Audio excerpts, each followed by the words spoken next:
সর্বশেষ যে পবিত্র ঈদুল আজহার দিন পার্শ্ববর্তী সোনগাছা ইউনিয়নে এখানে একটা চাঞ্চল্যকর শাকিল হত্যা মামলা সংঘটিত হয়েছিল।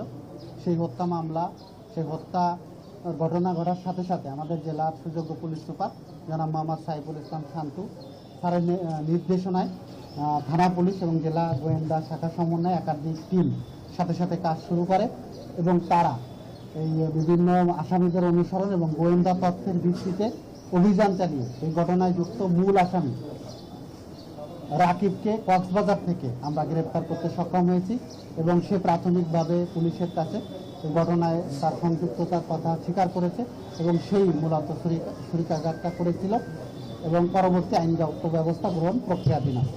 এই ঘটনাটা মূলত তাদের পূর্ব শত্রুতা ছিল, ছোট বিষয় নিয়ে মোটরসাইকেল চালানো পূর্ব পরিচিত ছিল এবং দ্রুত গতিতে মোটরসাইকেল চালানো নিয়ে দুইজনের ভিতর বিগত সময় কথা কাটাকাটি হয়। তার পরিপ্রেক্ষিতে পরবর্তীতে এই ঘটনাটা ঘটে। আপাতত আমরা যেটুকু পেয়েছি একক আসামি, তারপরও আমাদের তদন্ত চলমান আছে, যদি আর কেউ জড়িত থাকে তাদেরকে আমরা বের করব।